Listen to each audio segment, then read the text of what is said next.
Buenas a todos mis compañeros, al profesor Jonathan Bedoya. Mi nombre es Juliana Angulo Grajales, soy estudiante en primer semestre de la licenciatura en Ciencias Sociales. Como proyecto final, pues el objetivo es poder realizar una entrevista sobre una problemática colombiana. El día de hoy, con el objetivo de cumplir este requisito, pues vamos a realizar una entrevista a una persona que haya vivido en una zona rural del Chocó. Pues la idea es hablar sobre cómo esta persona en la zona rural del Chocó pudo vivir las problemáticas que se presentan en la pobreza multidimensional y cómo a través de esta pobreza multidimensional vivió su educación en su infancia. Como ya lo había mencionado, el objetivo de esta entrevista es poder hablar con una persona que haya habitado en la zona rural del Chocó. Esta persona es Giovanni Pulgarín, quien nos va a relatar de su experiencia, cómo fue vivir allí, cómo fueron los accesos a los recursos naturales y cómo fue la educación.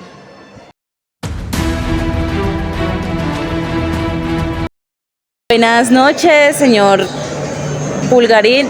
Primero que todo, agradecerle por aceptar esta entrevista y pues segundo, pues es con el objetivo de conocer cómo desde su experiencia habitando en la zona rural del Chocó, cómo se pudo vivir varias problemáticas que se presentan en esta zona. Entonces, pues permitiéndome, le voy a hacer unas 5 preguntas para poder entender un poco más sobre esta. Hola, buenas noches Julie y a todas las personas que van a ver esta entrevista.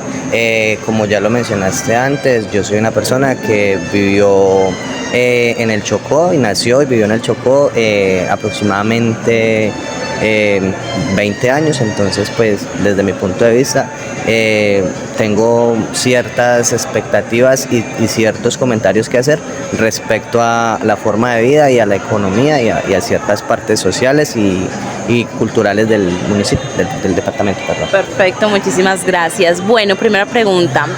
¿Cómo describirías las condiciones de vida en la zona rural del Chocó donde viviste, especialmente en términos de acceso básicos como agua, electricidad y salud? Bueno, lo primordial, como tal en la parte del Chocó, acceso a electricidad no teníamos en la zona rural. Era una parte un poco compleja por la distancia que había entre la zona urbana y la zona rural. No teníamos tampoco acceso a carreteras ni nada parecido, entonces normalmente era a lomo de mula que se transportaban los alimentos y todas las cosas que utilizamos. Entonces para la iluminación siempre era a luz de vela o linterna. Respecto al agua potable, nosotros tomábamos el agua de quebradas o ríos naturales. Normalmente en el Chocó, gracias a Dios y a todo, tiene demasiada agua, o sea, demasiadas fuentes hídricas, sobre todo en la parte donde yo vivía, donde podíamos tomar el agua. Contrario que hay partes del Chocó donde el agua es un recurso muy complicado de conseguir debido a la sobreexplotación de minas y cosas que tienen que ver con contaminación ambiental. Entonces, en áreas rurales o áreas muy pobladas, hay cierta contaminación en las aguas, entonces el acceso al agua potable se complica demasiado, toca comprarla o de otra manera no se puede consumir, gracias a ciertos conflictos y cosas que se ven. Entonces se puede decir que en esa zona no hay una planta que dé un tratamiento especial al agua. Desgraciadamente no, desgraciadamente para todas las personas que vivimos en estos municipios o en estas zonas rurales, simplemente tomamos el agua de una fuente, ya fuera una quebrada o un nacimiento de agua, como se le llama, mediante un tanque artificial.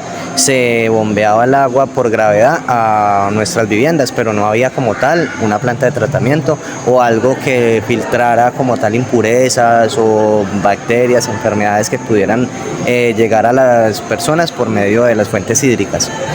Bueno, muchas gracias. Bueno, en este orden de ideas, ¿cómo fue el acceso a la educación en la zona rural del Chocó para el año 2000?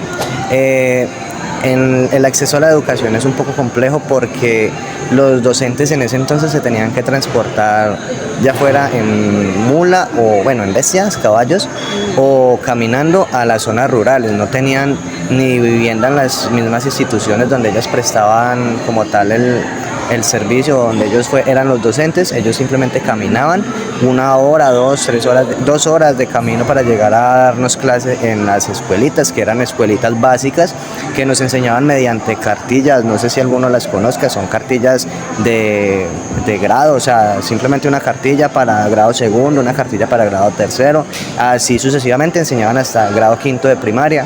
Ya cuando se completaba ese ciclo de estudiantil, tocaba que los estudiantes se trasladaran al área, pues al municipio como tal, al pueblito o a las áreas urbanas para continuar su educación a nivel ya de bachiller. Ok, entiendo.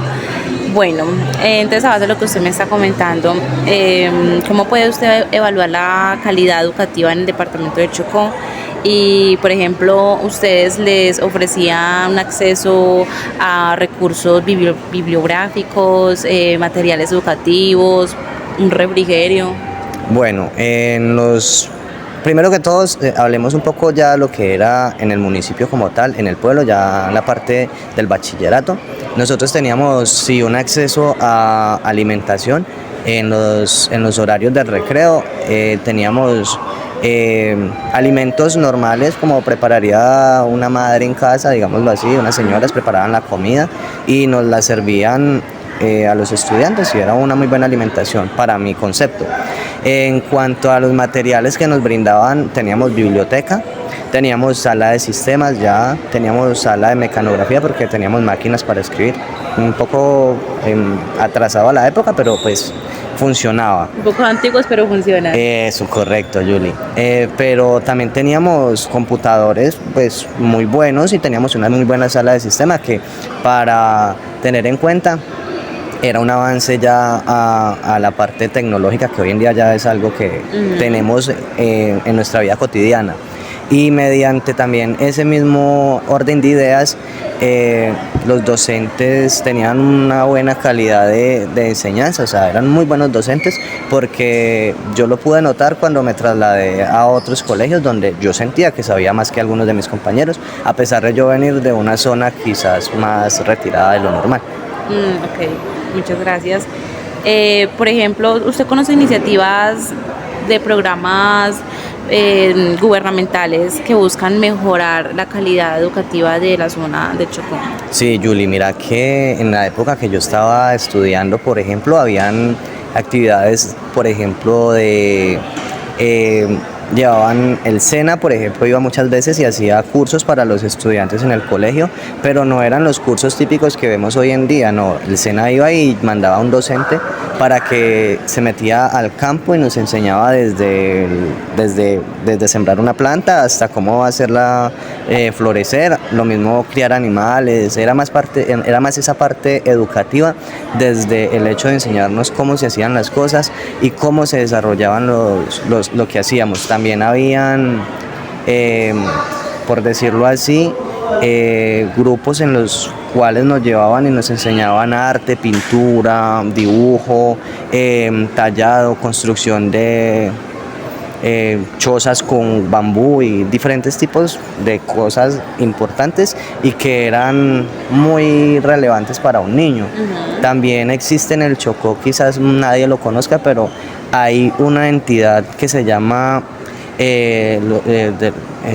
guardabosques de los Paraguas o bosque de los Paraguas, que ellos se encargan de proteger todas las zonas boscosas, y ellos, la serranía de los Paraguas es que se llama, y ellos se encargan como de dirigir y ayudar a los niños a ver que la naturaleza es importante y a mostrarnos cómo funciona la naturaleza y cómo se debe de comportar uno cuando hay animales y cuando hay plantas y ese tipo de cosas, para protegerlas para las futuras generaciones. Muy interesantes esos programas y muy esenciales. Sí, demasiado. Bueno, y ya como para terminar, una problemática que se ha evidenciado durante muchos años en el país y que no es desconocedor en esta zona en especial, es cómo cree usted que influye el conflicto armado en el desarrollo económico del Chocó. Julie, pues la verdad es algo que tristemente se ve demasiado, o sea, influye de una manera muy fuerte porque todos los jóvenes y los niños de alguna u otra manera se ven ya sea atraídos hacia esa vida de quizás armas, dinero, cosas así como pues en algunas partes uno no va a decir que solo se ve en el Chocó, pero pues en mi caso yo lo viví y es triste porque uno no espera que un niño tenga acceso a ese tipo de situaciones, o sea, que tenga que vivirlas, ¿no? Entonces sí, el conflicto armado es una parte muy dura que viven todos los jóvenes chocuanos y también lo vivieron los adultos, obviamente, pero es algo que sí afecta demasiado a la juventud y a la población de esta región. Bueno, con esto finalizamos la entrevista. Giovanni, le agradezco nuevamente por aceptar la invitación. Esto es con el propósito pues de presentar un trabajo final en la Universidad Tecnológica de Pereira. Espero pues que sea de gran apoyo. Para mí es demasiado gratificante poder escuchar desde su opinión, desde su experiencia, cómo se vivió ese tipo de problemáticas en esta zona que es tan importante en el país. Y bueno, no siendo así, muchísimas gracias. Listo, Julie, muchas gracias. Es un placer haber estado contigo esta noche. Feliz noche. Feliz noche.